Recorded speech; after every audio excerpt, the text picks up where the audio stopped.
manden manitos.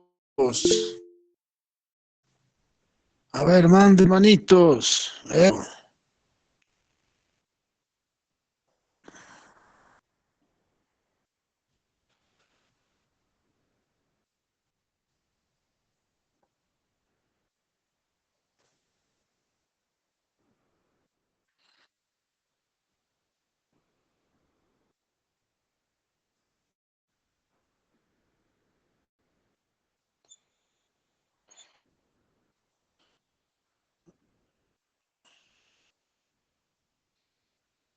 Bien, ahora sí, compañeros, vamos a...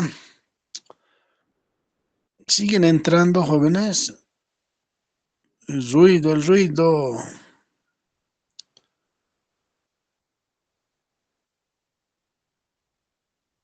Bien, vamos a continuar con el avance de materia.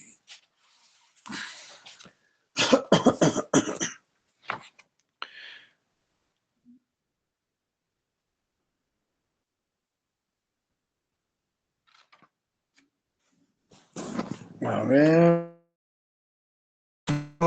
ahora sí siguen entrando, siguen entrando.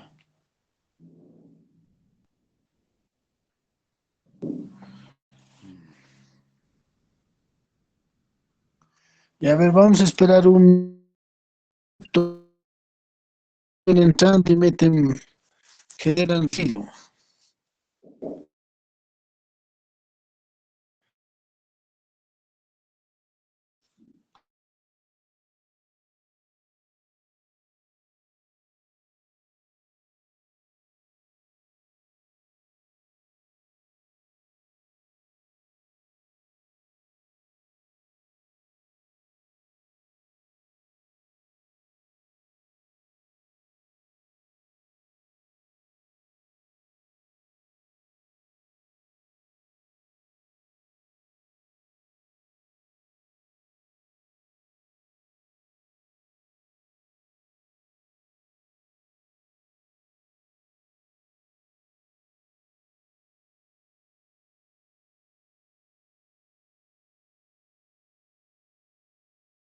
Ya, ahora sí, jóvenes, ya ha terminado esa.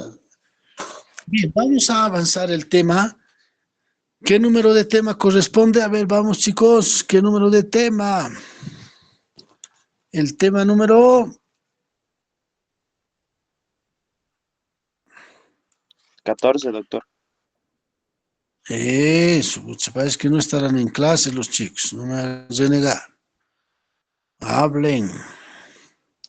Ya, tema 14. Vamos a hablar ahora de los vicios del consentimiento. Habíamos visto el anterior tema sobre los requisitos para la formación de un acto jurídico. ¿Cuáles son esos requisitos? A ver, quiero escuchar. ¿Quién me va a decir? Número 1. El consentimiento de ambas partes. El ¿Qué objeto, la más? causa, El objeto, la causa. ¿Qué más? La La forma, ¿no? forma. Siempre que sea La forma. legalmente exigible. La forma. Es Entonces, el consentimiento de las partes, el objeto, la causa y la forma. Pero la forma es siempre y cuando sea legalmente exigible. ya, muy bien. Esos son los requisitos para la formación de un acto jurídico, como por ejemplo un contrato, ya sea un contrato unilateral, bilateral, plurilateral, del que ya habíamos señalado. Ahora vamos a ver los vicios del consentimiento. Ya hemos visto qué es el consentimiento, cuántas clases de consentimiento existe, cuál es la estructura del consentimiento. Hemos visto cómo el consentimiento nace en el fuero interno y se exterioriza al fuero externo. Hemos visto también que el consentimiento es sinónimo de la autonomía de la voluntad y que nadie puede perturbar. Entonces, ahora vamos a ver los vicios del consentimiento. ¿Qué son los vicios? Vamos a decir que el consentimiento, cuando se aplica en un contrato, ¿no? Y para que este contrato tenga validez, ¿no? Validez, sea susceptible de eficacia, de seguridad jurídica, no puede existir ningún vicio, ningún elemento que pueda perturbar, ¿no? La decisión e influenciar la decisión de qué? De realizar un acto jurídico. Apague su micrófono. ¿Quién está con el micrófono abierto? Está generando ruido. Ya. Entonces, miren, en el consentimiento al momento de celebrar, para que el acto sea válido y no sea nulo o anulable, no tiene que estar exento, libre de cualquier perturbación, de cualquier influencia negativa, ¿no? Al momento de celebrar. Pero si existe perturbación, si existe influencia en el consentimiento, entonces estaremos frente a un acto anulable o en un acto nulo, dependerá la situación. Pero para que podamos ver con mayor precisión, vamos a leer el artículo 473. ¿Quién va a leer? A ver, vamos chicos, adelante. Quiero la participación de ustedes. El que tiene el artículo ya lee directamente. No es necesario que me diga yo, doctor, usted ya lee nomás directamente. Vamos, a ver. A la una, a las dos y a las tres. Artículo 470. El artículo 473, error, violencia y dolo. No es válido el consentimiento prestado por error o con violencia o dolo. El título, ¿qué es el título? ¿Qué dice el título? Subsección 4 de los vicios ¿Ya? del consentimiento. Eso, de los vicios del consentimiento. Vuelva a leer, artículo 473, dice... Subsección 4 de los vicios del consentimiento. Artículos 473. Error, violencia y dolo. No es válido el consentimiento prestado por error o con violencia o dolo. Entonces, miren, ahí identificamos a los vicios del consentimiento. ¿Cuáles son los vicios del consentimiento? Ahí está claramente error, violencia y dolo. Cuando existen estos vicios, estos elementos de perturbación, elementos que influyen en el consentimiento al momento de la celebración de un acto jurídico o de un contrato, entonces existen estos vicios del consentimiento de los cuales puede dar lugar a la nulidad de aquel acto o a la anulabilidad. Ahora, ¿qué son los vicios?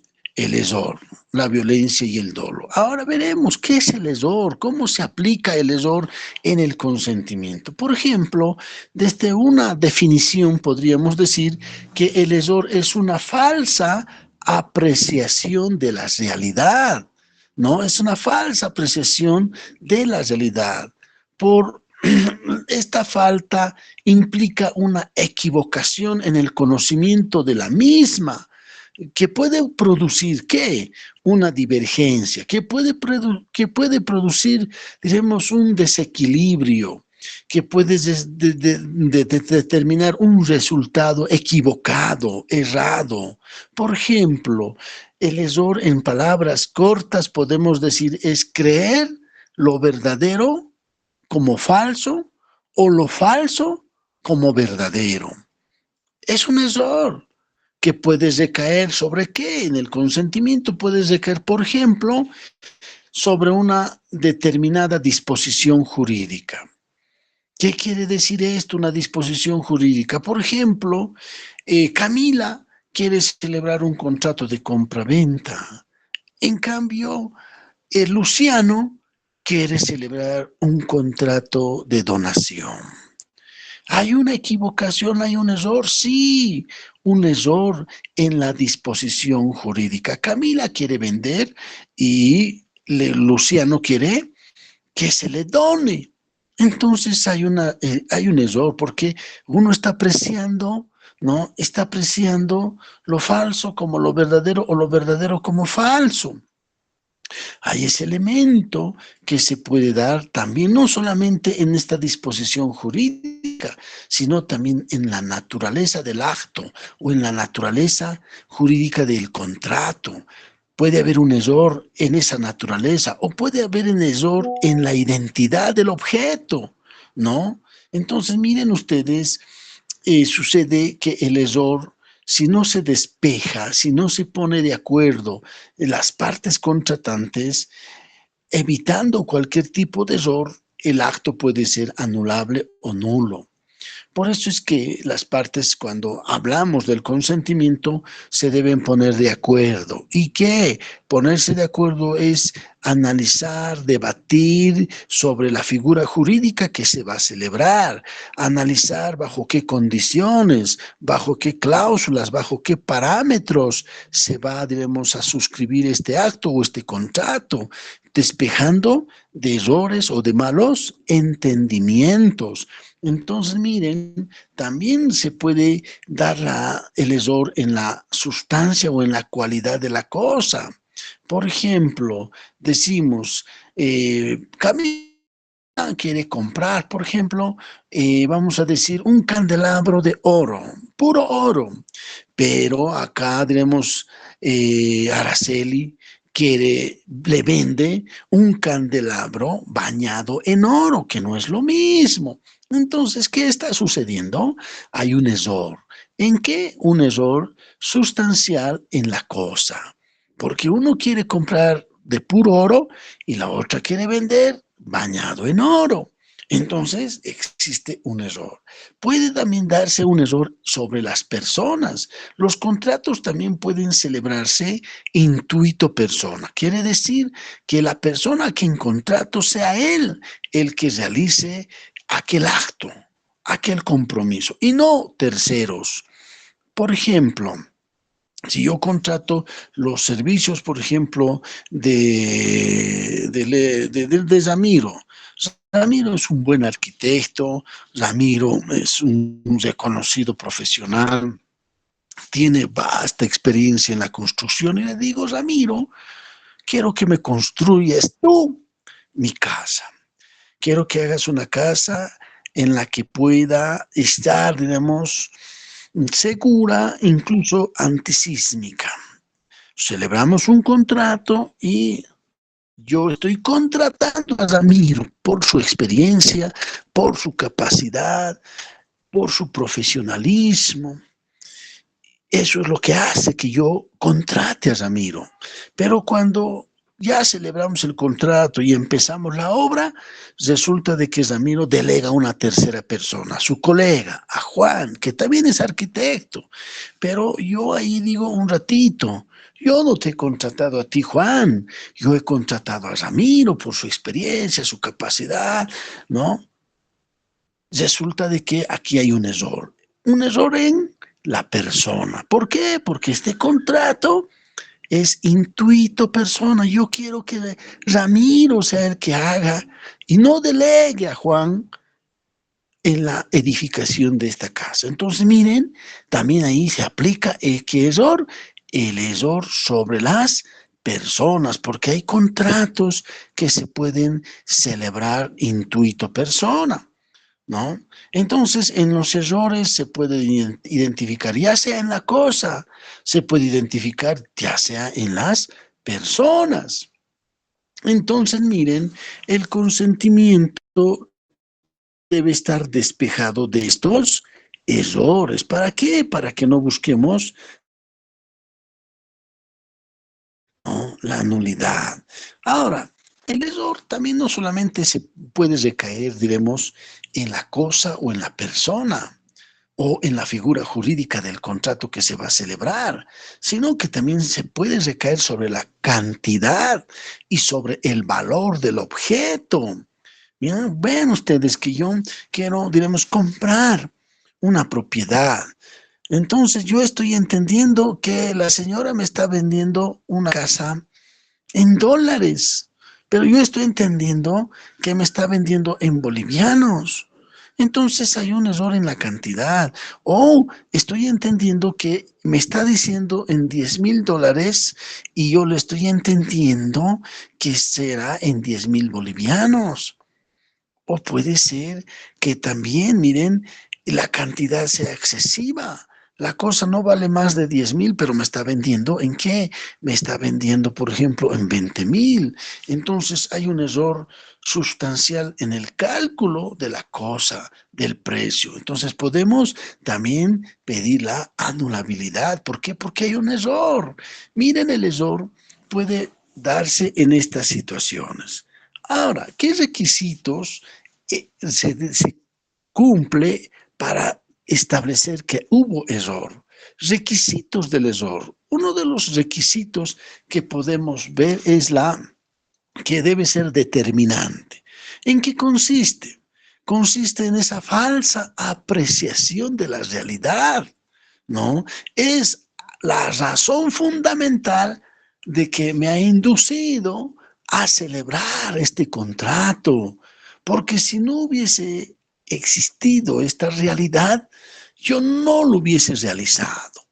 Entonces, miren, es determinante cuando prácticamente se da. Yo, miren, les decía, determinante el contrato. Yo quiero que Ramiro sea el que construya, porque su capacidad, su experiencia me hace sentir seguro, y esa es la razón para que yo celebre este contrato. Entonces, miren, es determinante esa situación. ¿Se dan cuenta? ¿Me están entendiendo? A ver, ¿están en la clase o están ahí con sus celulares distraídos? Caramba, esta es la materia de la que más voy a preguntar en el examen. Por eso quiero que estén atentos. Bien. Entonces, miren, otro de los requisitos es que el error es esencial. Se refiere a la materia sobre la cual recae el error, ¿no? Es decir, como les decía, recae sobre la naturaleza del contrato, sobre la identidad del objeto o sobre la sustancia o cualidad de la cosa. O también puede recaer sobre ¿qué?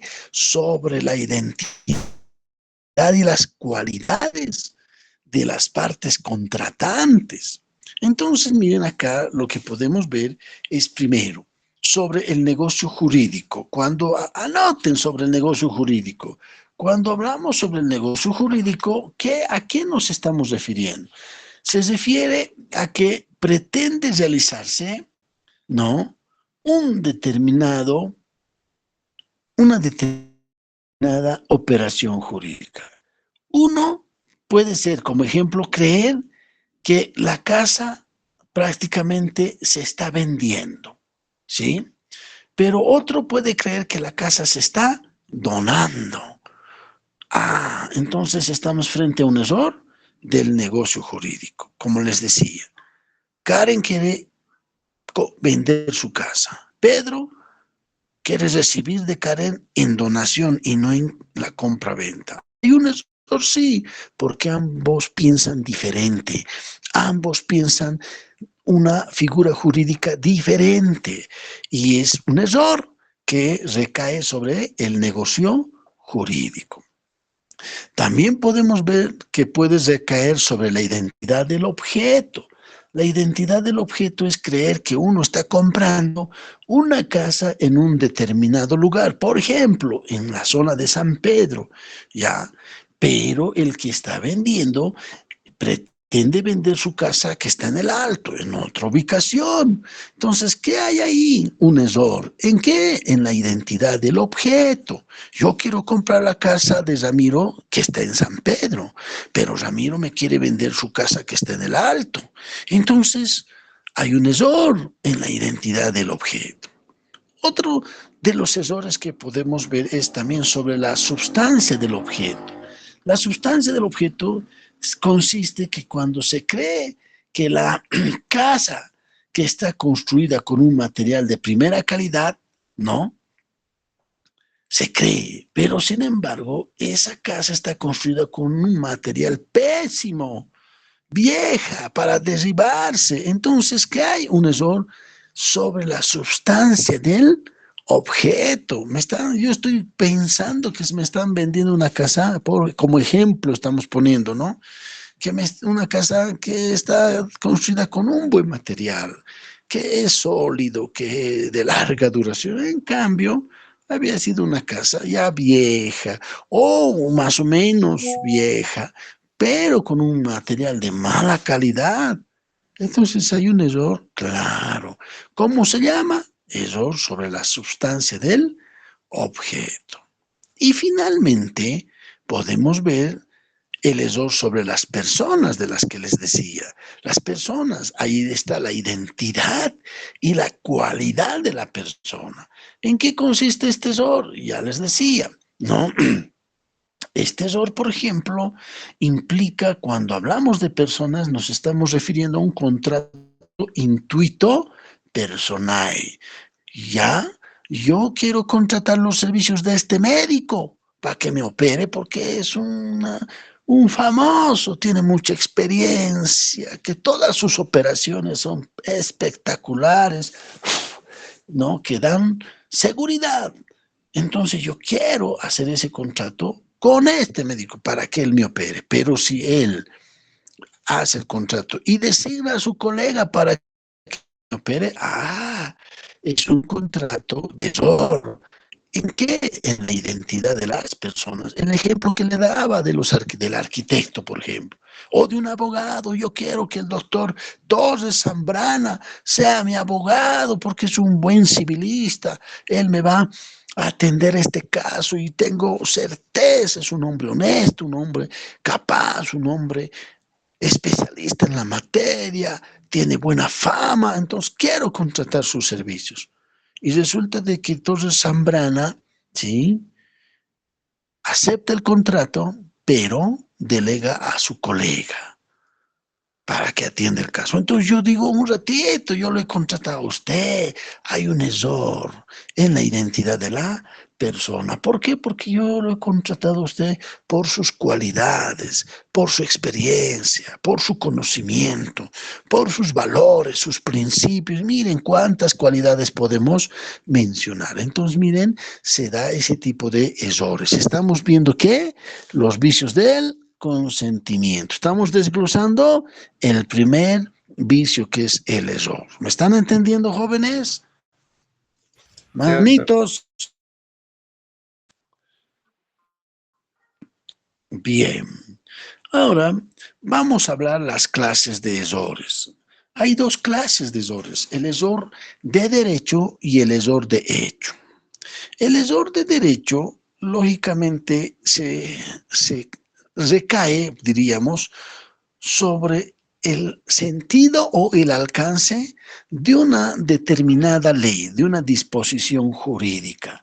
Entonces, miren, a veces se puede cometer errores por ejemplo, en la apreciación de la ley, ¿no? Yo pretendo que esta ley se va a aplicar en mi caso cuando esa ley no corresponde a otra situación, a otra figura jurídica. También se puede dar, diremos, errores de derecho. ¿Cuándo? Cuando la ley se interpreta de otra manera y el alcance de esa ley es otra determinación, muy diferente. Entonces, miren, puede darse esos errores, pero por lo general, lo que corresponde es el error de hecho, ¿no? En el error de hecho, generalmente es en la que se incurre. ¿Qué es el error de hecho? Por ejemplo, ¿recae sobre qué? Hemos dicho, sobre la naturaleza del negocio jurídico. Hemos dicho que puede recaer sobre qué más. ¿Sobre qué más hemos dicho? Sobre la identidad del objeto. ¿Sobre qué más? La sustancia del objeto sobre la persona. Muy bien, ¿qué más? Sobre la persona, sobre su identidad, sobre sus cualidades.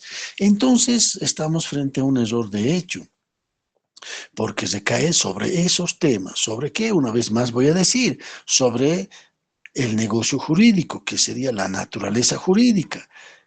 Recae sobre la identidad del objeto. o puedes recaer sobre la sustancia del objeto y finalmente puedes recaer sobre la persona, sobre su identidad o sus cualidades. Entonces estamos frente a un error de hecho.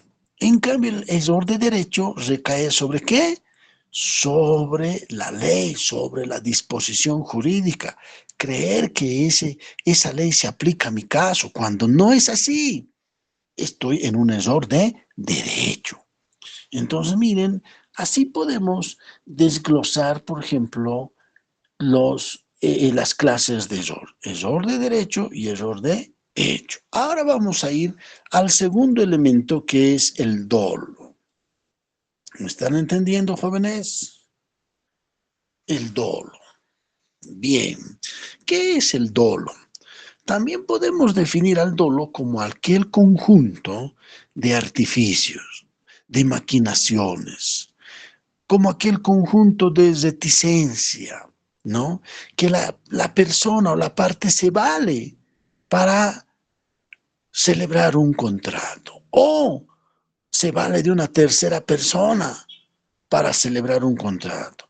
Miren, cuando hablamos de artificio, artimañas, maquinaciones, reticencia, estamos hablando de aquella persona que emplea engaño, emplea mala fe para lograr la celebración de un determinado contrato. Entonces, miren, el dolo siempre está inducido al engaño, siempre está inducido, diremos, a aquellas ventajas que uno quiere lograr engañando a la otra parte. Entonces, miren, el dolo va a provocar, lógicamente, diremos, un acto de anulabilidad, porque ha habido engaño, se ha aplicado esas artimañas, artificios, maquinaciones, planificaciones, estrategias. ¿Con qué fin? Con el fin de engañarte, ¿no? De engañarte. El dolo entonces causa y provoca la anulabilidad. Por ejemplo, miren, yo te puedo dar un ejemplo. Te vendo mi auto, mira, está a 0 kilómetros, pucha, funciona bien, tiene un buen rendimiento, pero yo sé a sabiendas que ese auto está en las últimas, por eso lo estoy vendiendo. Lo he hecho apenas a hacer algunas pequeñas reparaciones para que, pucha, cuando te venda apenas ande 3, 4 cuadras y se va a parar. Entonces te digo, mira, buen auto, caramba, aquí te vendo este auto. Con este auto vas a ir a pasear con tus amigos, tu enamorada, tu familia. Caramba, vas a disfrutar. Mira, no pierdas esta oportunidad. Te convenzo. Y tú dices, ya, qué lindo auto te voy a comprar. Pero resulta de que yo, como vendedor, sé que el auto está en las últimas mecánicamente. Su motor y todo va a tener fallas. Resulta de que celebramos el contrato, tú estás manejando y de pronto en el rato menos inesperado se para el auto. Lo llevas al mecánico y el mecánico te dice, mire señor, si su motor está en la última, ya prácticamente este auto ya es difícil de reparar y si vamos a reparar le va a costar tanto. Entonces, ¿qué ha sucedido? Ha sucedido que te han engañado. Porque te han vendido como un auto en buenas condiciones cuando este auto estaba en pésimas condiciones. ¿Qué se ha aplicado? El engaño, la mala fe. ¿Qué se ha aplicado? Maquinaciones, artificios, planificaciones. ¿Para qué? Para sonsacarte tu voluntad. ¿Para qué? Para celebrar un contrato. En desmedro de ti económicamente y el que se vende, el que vende, queda beneficiado, aprovechándose de esa situación. Entonces, miren, así se aplica el dolo, el engaño, ¿sí? Ahora, para que se constituya, por ejemplo, el dolo, se requiere 2 requisitos. Primero, que una de las partes contratantes, ¿no? O puede ser el uso de una tercera persona que actúe a sabiendas con mala fe. ¿Para qué? Para lograr el consentimiento del otro. Miren ustedes, un primer requisito. El que va a contratar de manera directa o por medio de un tercero, tiene que haber mala fe. Tiene que saber que está actuando con engaño, ¿sí? Ahora, miren, de manera directa puede ser con el vendedor, o también pueden buscarse un tercero, un palo blanco, ¿no? Mira, mucha te vendo, este auto cómpratelo, te puede incidir, o esta casa, o esta cosa, te puede incidir para que tú cometas ese error, ¿no? De ese dolo, te digan, mira, qué lindo, si no te compras, puta, yo tuviera, me lo compraría, y empiezan a hacer, digamos, una serie de teatro, ¿no? A sabiendas de que esta cosa que te están vendiendo tiene deficiencia y está actuando en combinación de quién con el propietario, en complicidad, ¿no? O puede ser que él solo te esté actuando a nombre del titular de la cosa, puede ser su apoderado. Entonces, una tercera persona también puede participar en el engaño, sí, con una serie de artimañas, como les decía. Entonces, ese es un primer requisito. El segundo requisito del dolo debe ser provocado con un grado de intencionalidad, de intensidad. ¿De qué? De aprovecharse de una conducta reprochable, de una conducta negativa, a sabiendas que no puedes hacer, pero lo estás haciendo. A sabiendas que no puedes actuar porque es reprochable, pero lo estás haciendo. Lo estás haciendo de manera planificada, premeditada. La estás dibujando, estableciendo estrategias de engaño para lograr el objetivo. Entonces, miren, estos dos requisitos del dolo se deben calificar al momento de la celebración. Ahora, las clases de dolo. Hay dos clases. Generalmente, miren, las clases de dolo podemos hablar del dolus malus y del dolus bunus. Una vez más, dolus malus y dolus bunus. ¿En qué consiste cada uno de estos? El dolus malus prácticamente surgió como un delito de carácter privado, diríamos. Y como tal conlleva, digamos, una conducta reprochable. ¿Por qué? Porque sabe que se está actuando negativamente, de mala fe, con una conducta, diremos, reprochable, censurable, ¿no? Y que actúa sabiendo que le está engañando a una persona, sabiendo que va a lograr ventajas de esa celebración, de ese acto. Entonces estamos frente al dolus malus. ¿Por qué? Porque ya se está diseñando una estrategia de engaño. ¿Para qué? Para tener ventajas, ventajas, digamos, ilícitas, que se dan por el engaño. En cambio, el dolus bonus son estrategias de alabanzas, de exageraciones, de bondades, cualidades de la cosa, con el objeto también de ¿qué? De animar a la persona a que realice un determinado negocio jurídico. Como el ejemplo que les daba. Mira qué lindo auto. Mira qué hermoso. Pucha, que ibas a pasear. ¿Con quién es? Con tus amigos, con tu familia, con tu enamorada. Qué lindo. Alaban, exageran, ¿no? Y entonces a uno le animan, dice, sí, sí, así debe ser. Entonces empieza a tomar decisiones por esas palabras de alabanza, de exageraciones. Entonces, miren, hay estas dos cualidades. Uno, que sabe que va a engañar porque quiere ventaja. Dos, para engañar, tiene que exagerar, tiene que alabar, tiene que dar ciertas bondades, cualidades que tiene la cosa para que el otro se anime y pueda comprar, pueda celebrar. ¿Me están entendiendo, jóvenes?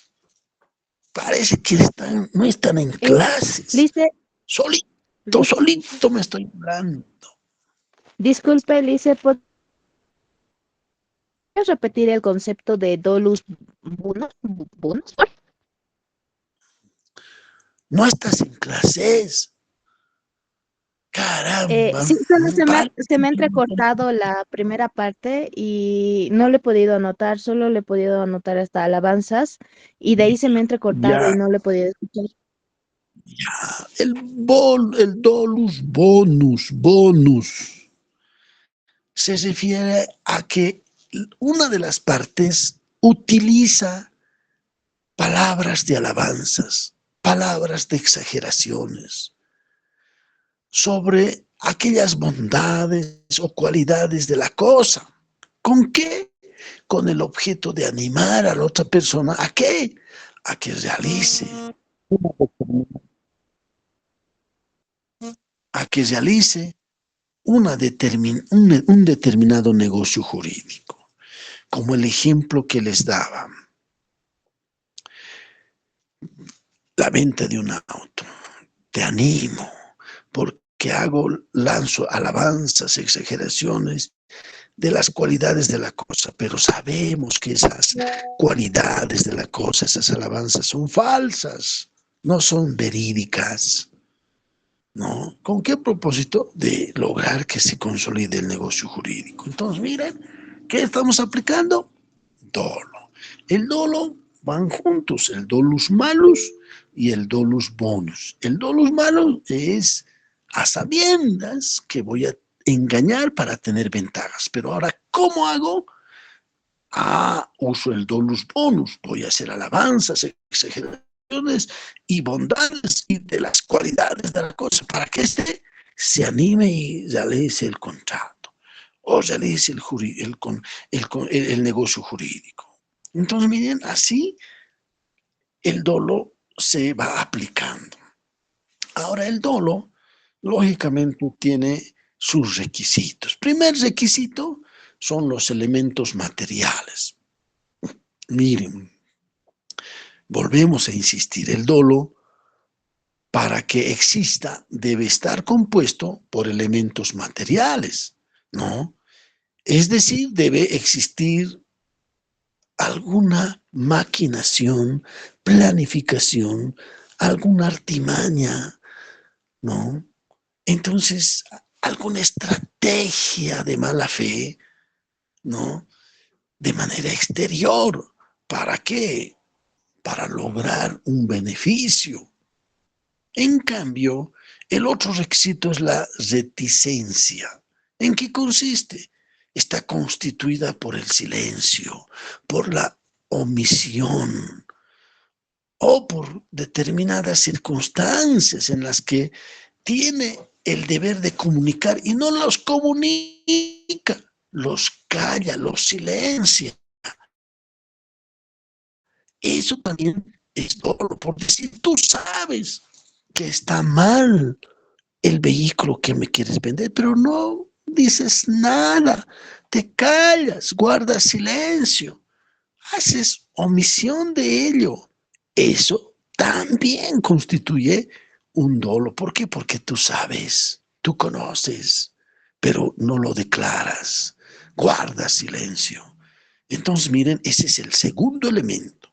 El tercer elemento es determinante. El dolo debe ser determinante, es decir, que debe provocarse, debe constituirse el engaño, la maquinación, las maniobras que uno utiliza de manera premeditada, a sabiendas, ¿sí?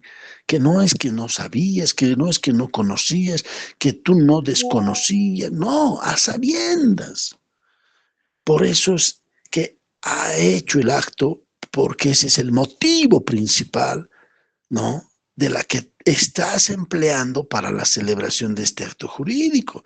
Entonces, esa falsa realidad, ¿no? Que te están presentando al momento de celebrar el contrato hace que se está realizando con dolo, con engaño. La palabra dolo, sinónimo de engaño, ¿no? Entonces, miren, así se aplica prácticamente el dolo en la celebración de un contrato. ¿Por qué están afectando el consentimiento?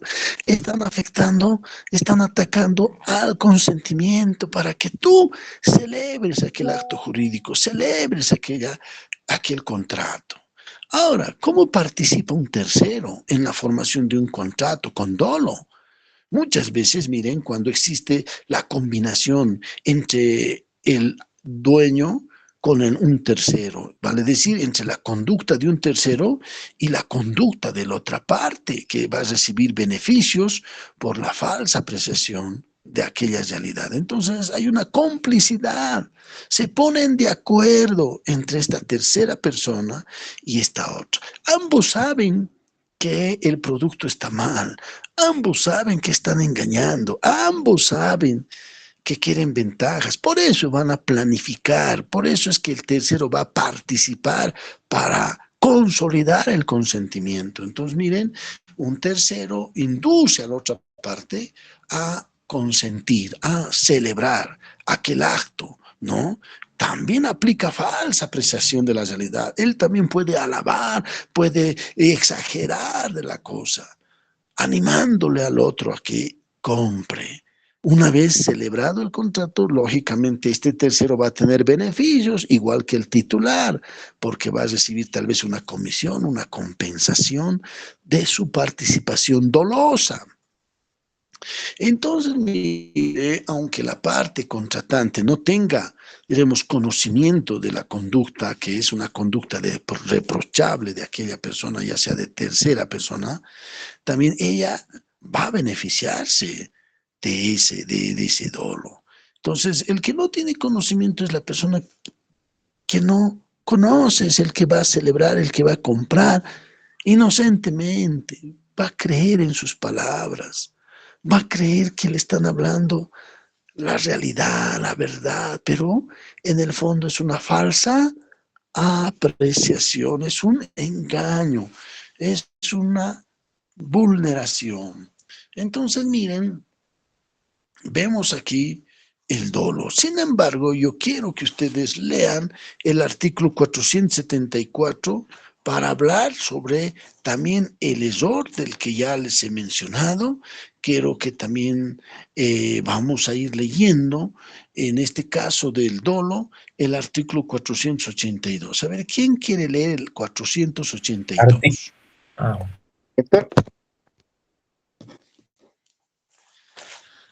Adelante. Artículo 482. Dolo. El dolo invalida el consentimiento cuando los engaños usados por uno de los contratantes son tales que sin ello el otro no habría contratado. Entonces, miren, está clarito, ¿no? El dolo, ¿qué va a hacer? Invalidar, ¿qué cosa? El consentimiento. ¿Cuándo? Cuando los engaños usados por uno de quienes de los contratantes son tales que sin ellos el otro no habría contratado. Si yo te digo, te vendo mi auto, pero este auto está mal, están las últimas. Ah, ¿tú vas a querer celebrar el contrato? Claro que no. Claro que no. Pero como tú no me has dicho que el auto está mal, entonces yo he celebrado un contrato. Porque si tú me hubieses dicho que el auto está mal, no hubiese habido motivo alguno para celebrar aquel contrato. Entonces el dolo es oculto. El dolo es oculto, no evidencia externamente, porque de lo contrario es lógico, pues que el otro difícil que celebre el contrato, sabiendo que el auto está en las últimas. El ejemplo que les doy se puede dar en muchas otras figuras, en la compra de una casa, en la compra de un bien sujeto a registro o no sujeto a registro, en la compra-venta de una mercadería y de tantas otras cosas que se realizan en la vida diaria. Entonces, miren, jóvenes, vemos que así el dolo prácticamente se aplica, ¿no?, en la vida de las relaciones o actos jurídicos que día a día se realizan. Entonces, miren, hasta ahí llegamos al segundo elemento, que es el dolo. Ahora vamos a hablar de la violencia. A ver, la violencia, ¿qué son? Sinónimo de amenazas. Amenazas. Ahí vamos a leer, a ver, el artículo. Leamos el artículo 477. ¿Quién quiere leer el artículo 477? Artículo Artículo 477. 477. Violencia. La violencia invalida el consentimiento aunque sea ejercida por un tercero. Eso, miren, la violencia, ¿qué dice?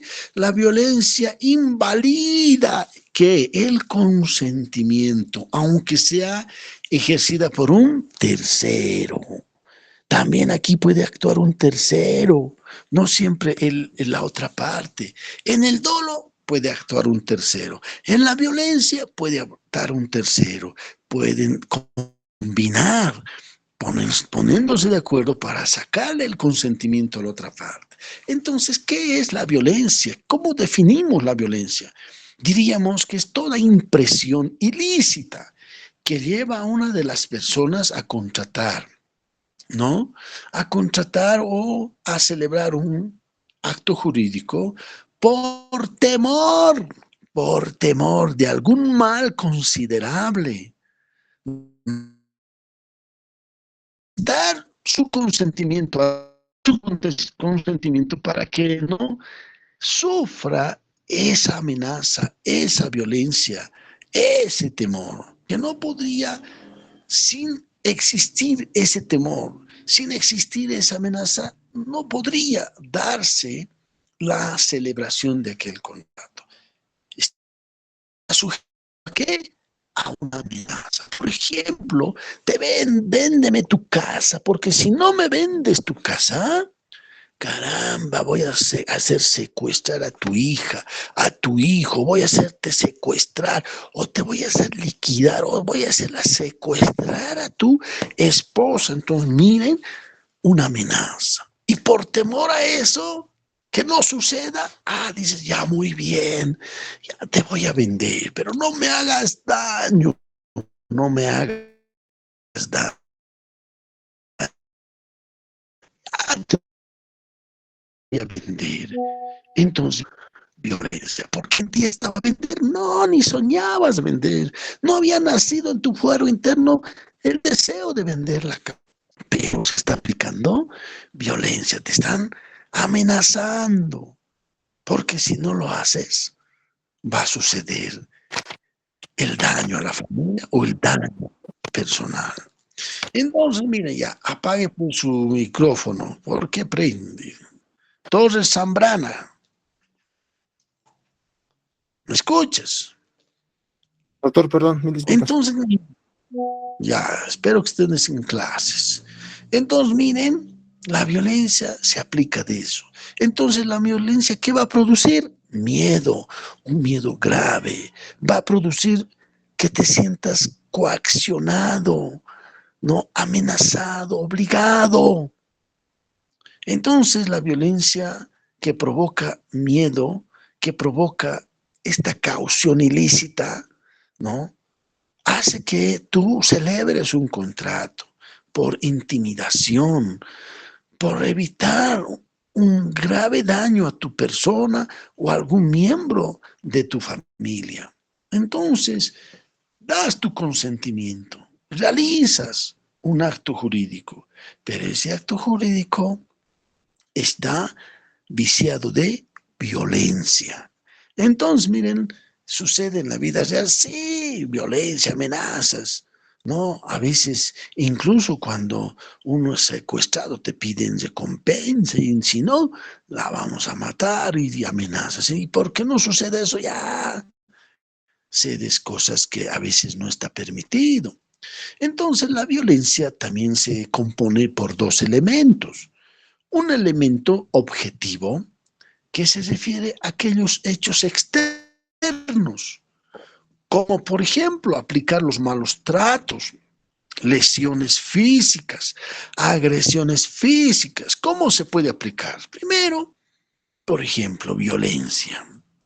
Te vienen, te esperan en la puerta de tu casa, esperan que te alejes un poco y te vienen a agredir, te vienen a provocar lesiones físicas o te vienen a advertir.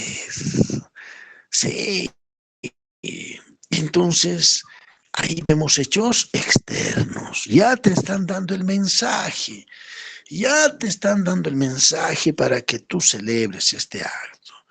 Mira, te damos una muestra, te damos una golpiza y la próxima va a ser peor si no celebras este contrato. Entonces, ya recibes primeros hechos externos, como esos malos tratos, como esas lesiones físicas o agresiones físicas. Entonces, estamos frente a la violencia objetiva. Y la segunda es la subjetiva, que aquí son hechos internos que provocan tal vez presiones morales, presiones psicológicas, que van a provocar ¿qué? Un temor. ¿A través de qué? A través de esas amenazas o a través de otros medios. Por ejemplo, no solamente te pueden amenazar, sino que otros medios que pueden utilizar en tu casa pueden tal vez instalar una pequeña bomba para que ¡pum! Reviente, claro, sin mucha consecuencia, para que tú sepas que mira, te hemos dicho que celebres y mira, no lo estás haciendo y te vamos a dar esta oportunidad y ¡pum! Te hacen reventar una bomba. Y vos ves destrozos, ves. Entonces ya, ¿qué están haciendo? Están ejerciendo esa violencia subjetiva, te están amedrentando internamente, están generando un malestar moral, psicológico, te están generando una desesperación que ya no estás en un nivel de paz, de tranquilidad. Entonces miren que están amenazando de hacer estos hechos con el fin de provocar un contrato. A ver, ¿quién quiere leer el artículo 478? A ver, características de la violencia, caracteres de la violencia. Vamos, ¿quién va a leer? Doctor, artículo 478, Adelante. caracteres de la violencia. La violencia debe ser de tal naturaleza que pueda impresionar a una persona razonable y que haga temer exponerse o exponer sus bienes a un mal considerable y presente. Se tendrá en cuenta la edad y la condición de las personas.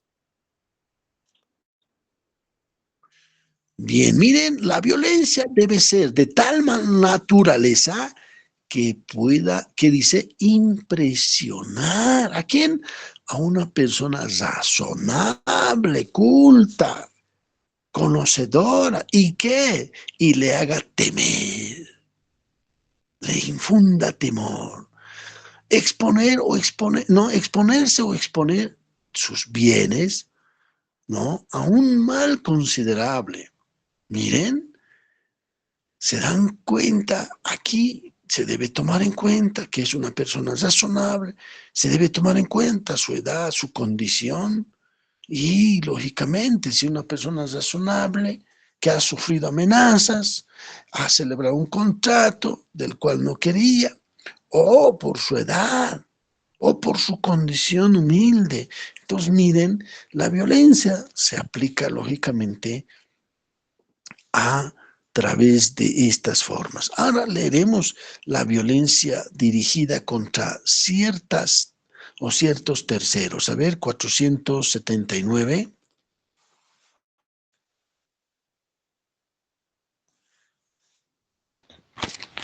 Vamos. La violencia invalida también el consentimiento cuando la amenaza se refiere a la persona o bienes del cónyuge, los descendientes o los ascendientes del contratante.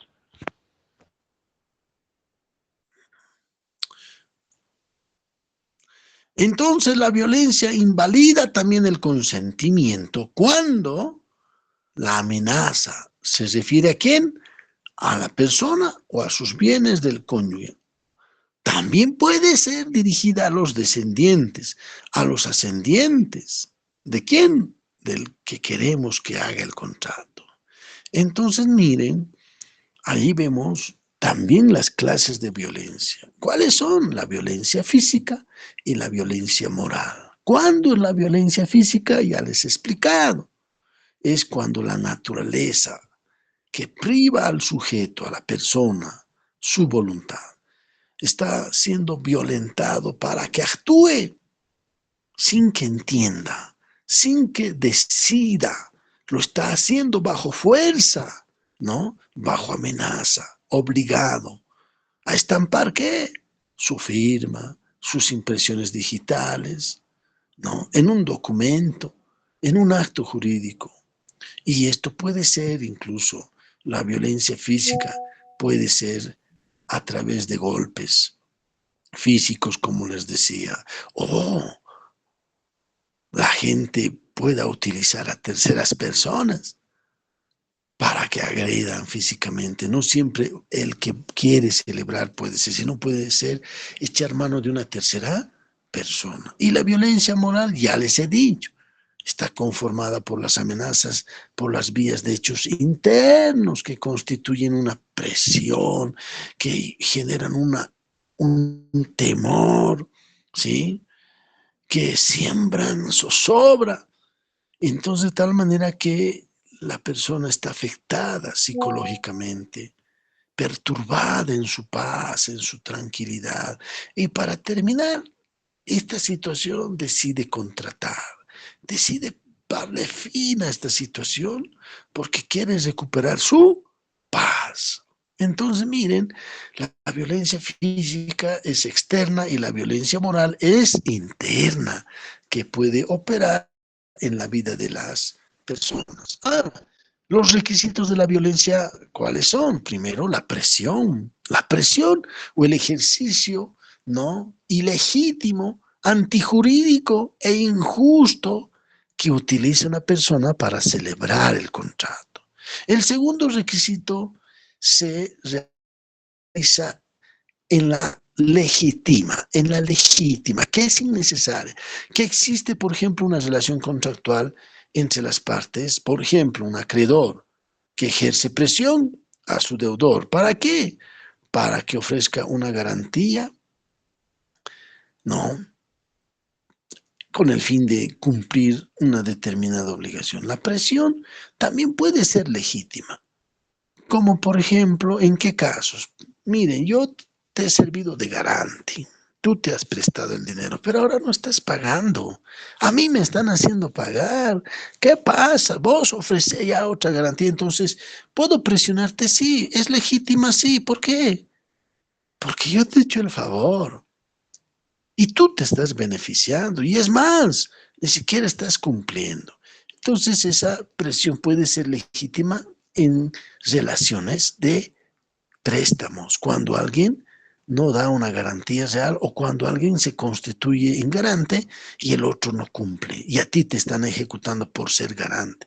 Entonces eso se entiende en la vida del derecho, pero la violencia como tal, la presión con fines ilícitos ya afecta la integridad física, afecta la integridad moral.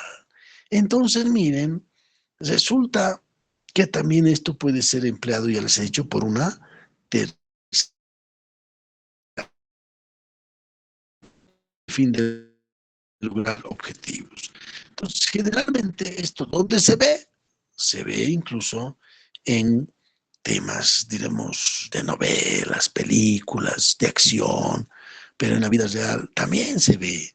Y estos actos para el derecho no son válidos, sino son vicios de ¿qué?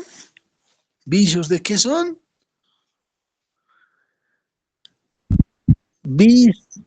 ¿Cómo? De la voluntad. ¿Vicios de qué?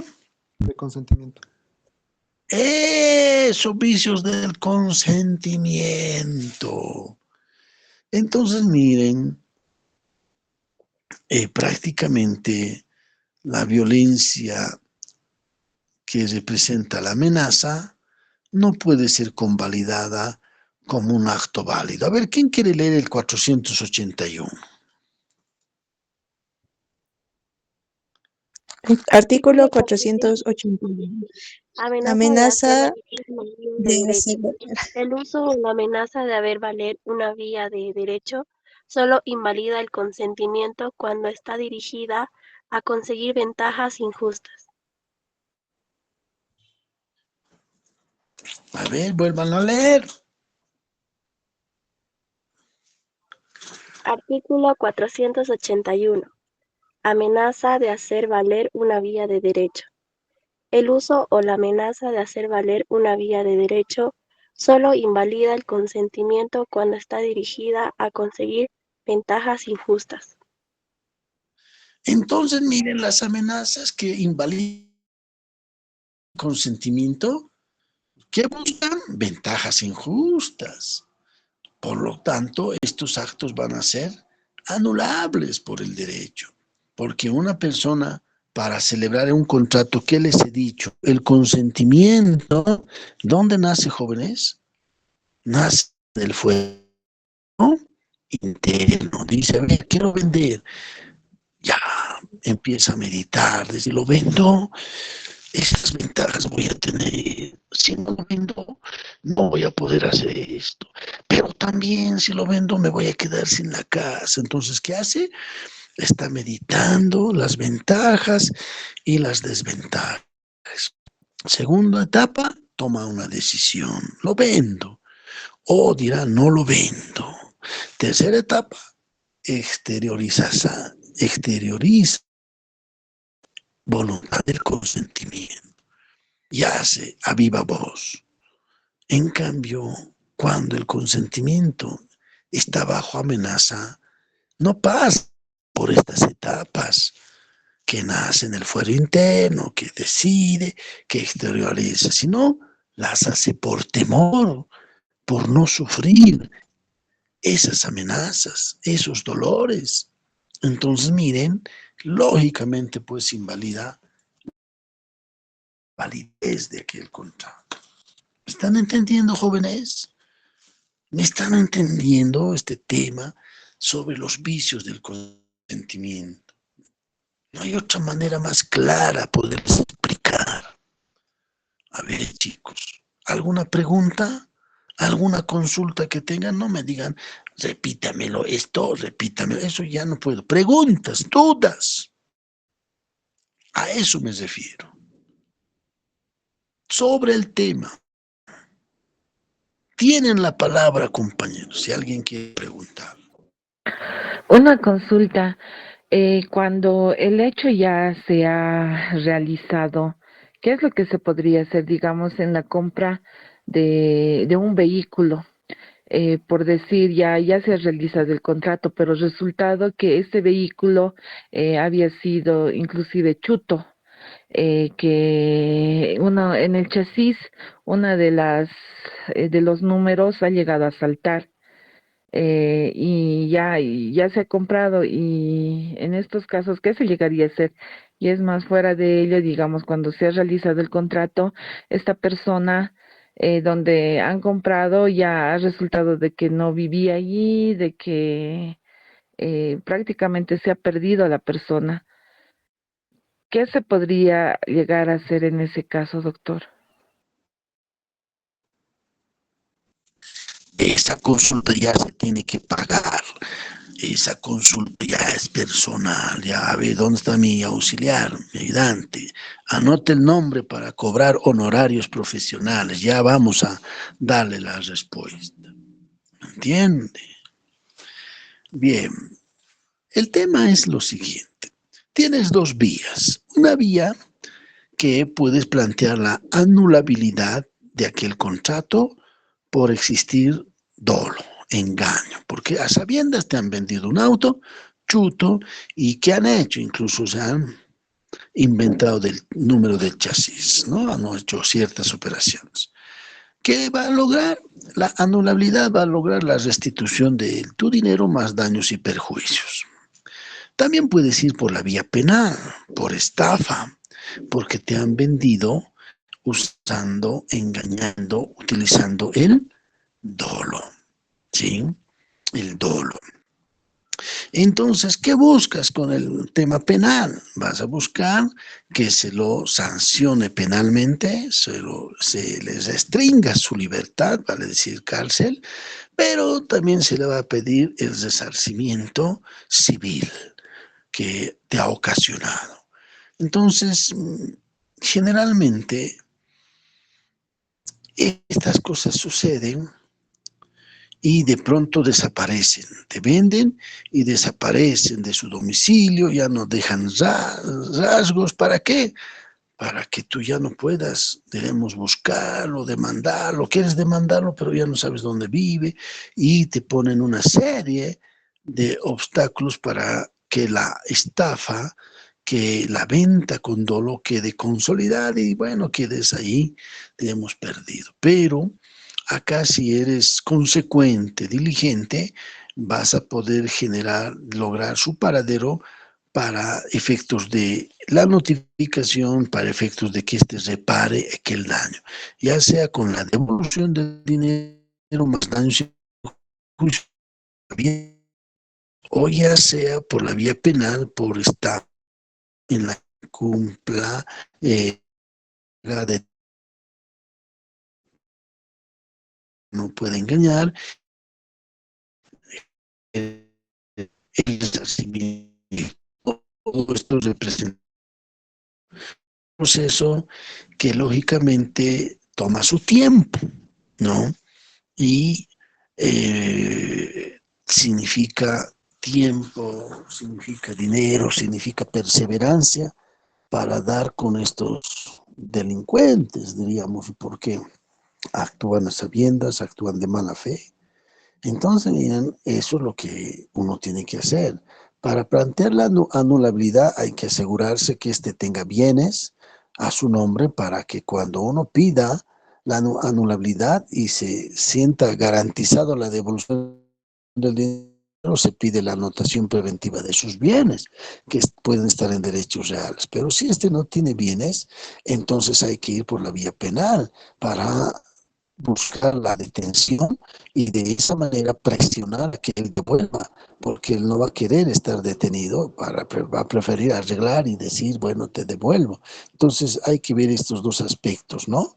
Hay que ver estos dos aspectos, cuál conviene. Generalmente en la vía civil lo que busca uno es la restitución más los daños y perjuicios, siempre y cuando exista algún bien con la que puede pagar, recaer sobre algún bien propio de este.